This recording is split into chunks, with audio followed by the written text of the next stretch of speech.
আসসালামু আলাইকুম ওয়া রাহমাতুল্লাহি ওয়া বারাকাতুহু। আলহামদুলিল্লাহ, আরো একটি নতুন ভিডিও নিয়ে আপনাদের সম্মুখে হাজির হলাম।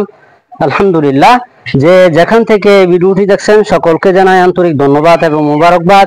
যারা এই চ্যানেলে নতুন আছেন তাদেরকে অন্তরস্থল থেকে ভালোবাসা জানাই। যারা এখনো সাবস্ক্রাইব করেননি অবশ্যই সাবস্ক্রাইব করবেন এবং পাশে থাকা বেল আইকনটি টিপে দিবেন ইনশাআল্লাহ। আজকে আপনাদেরকে যে জিনিস দেখাবো ইনশাআল্লাহ, এটা হচ্ছে আমার খামারে মোটামুটি আলহামদুলিল্লাহ বাছুর সহ 10টি গরু আছে। আলহামদুলিল্লাহ সবই কিন্তু গাভী এবং বকনা আমার দেখতে পারবেন ইনশাআল্লাহ, আপনাদেরকে দেখাবো। কিন্তু আজকে যেই সিস্টেম যেই জিনিসগুলা তুলে ধরার চেষ্টা করছি আপনাদেরকে দেখানোর জন্য, যে এই পরিস্থিতিও 10টা গরু পেলেও কিন্তু আমি যে কি অবস্থায় আছি, আমার কয়টা গাভী এখন প্রেগনেন্ট আছে এগুলা দেখাবো, এবং কেন আমি মোটামুটি একটু আর্থিক অবস্থা দিয়ে কেন দুর্বল এই বিষয়টা আপনাদেরকে শেয়ার করার চেষ্টা করব ইনশাআল্লাহ।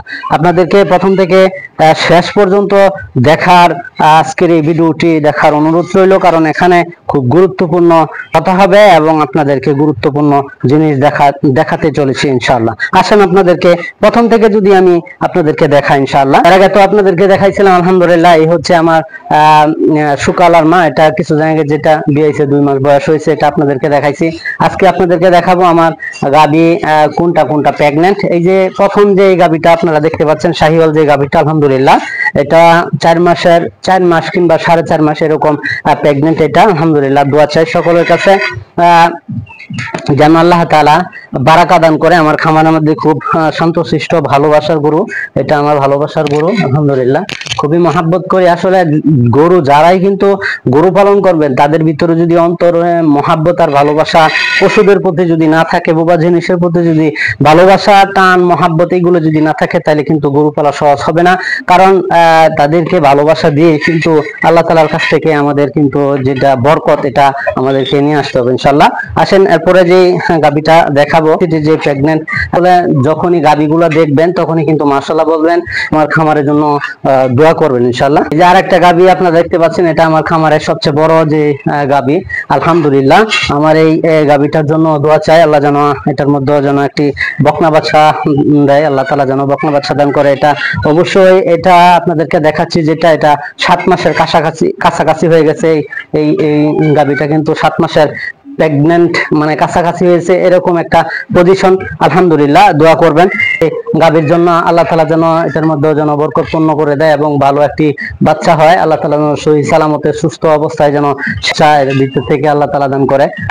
আলহামদুলিল্লাহ এটা হচ্ছে আমার দ্বিতীয় আমার খামারের জন্য দ্বিতীয় প্রেগনেন্ট গাভী জ্যাম। এই যে আরেকটা দেখতেছেন, এই যে 3য় নম্বর যেটা দেখাবো, এটাও কিন্তু আলহামদুলিল্লাহ প্রেগনেন্ট। এটা কিন্তু আপনার 4 মাস থেকে 4.5 মাসের প্রেগনেন্ট আলহামদুলিল্লাহ। এটা আমার এটা খুব ভালো মানের গাভী আলহামদুলিল্লাহ, মোটামুটি ভালো, এটা থেকে ভালো ফলপ্রসব পাইতেছি, ওইটা থেকেও পাইছি আলহামদুলিল্লাহ, দোয়া করবেন। এটা আমার 3য় নাম্বার, এটাও প্রেগনেন্ট 4.5 মাস, এটাও কিন্তু প্রেগনেন্ট 4.5 মাস ইনশাআল্লাহ, দোয়া করবেন। আসলে আপনাদেরকে দেখাই, আপনারা দেখেন এখান থেকে কিছু অর্জন করতে পারেন। আছে কিন্তু খুব গুরুত্বপূর্ণ ভিডিও চলছে, আপনাদেরকে পুরা গাভী প্রেগনেন্ট দেখানোর পরে কিন্তু খুব ইম্পর্টেন্ট কথা আমি বলতে যাচ্ছি ইনশাআল্লাহ। এই যে আরেকটা দেখতেছেন আলহামদুলিল্লাহ, এটাও কিন্তু আমার মিনিমাম 4 থেকে 3.5 মাস কিংবা 4 মাস এরকমই হবে আলহামদুলিল্লাহ। তো প্রেগনেন্ট, দোয়া করবেন আল্লাহ তাআলা যেন এর থেকেও ভালো একটি বাচ্চা দান করে এবং সহি সালামতে রাখে। আল্লাহ তাআলা যেন রোগ বালায় বালা মুসিবত থেকে যেন আল্লাহ তাআলা হেফাজত করে। আরো একটি গাভী আছে, এটা আপনাদেরকে দেখাবো ইনশাআল্লাহ। আসেন আপনাদেরকে আরো একটি বকনা আছে, অবশ্য সবকিছু দেখাইলাম। এখানে আছে লাল একটা দেখতে পারলেন, 2য় নাম্বার বড় গাভী দেখতে পারলেন, আরেকটা আছে প্রথম যেটা দেখাইছি, এটা হচ্ছে 4 মাসের। আসেন আপনাদেরকে এটার যেই বাচ্চাটা আছে, এটার যে বাচ্চা প্রথম বিয়ানের যে বাচ্চা, এটা আপনাদেরকে এর আগে দেখাইছিলাম। এটা কয় মাসের প্রেগনেন্ট আপনাদেরকে দেখাই ইনশাআল্লাহ। আসেন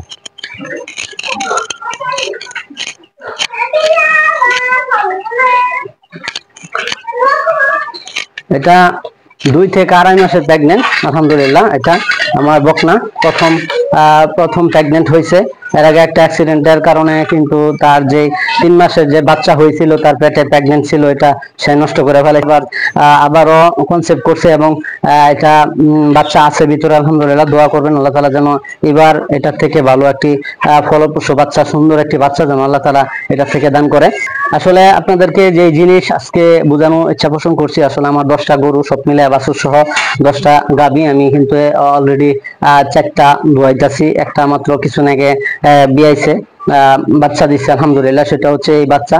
তবে আমি যেই কথা বলতে চাচ্ছি, খামারে যেহেতু আমার 1টা 2টা 3টা 4টা 5টাই প্রেগনেন্ট, এই জন্য কিন্তু তাদের কাছ থেকে যে ফলপ্রসূ প্রথমে যে দুধ পাওয়া যায়, এই দুধ কিন্তু এখন কম আসতেছে, কারণ তারা প্রেগনেন্ট হওয়ার পরে কিন্তু আসলে দুধ একটু কমে যায়।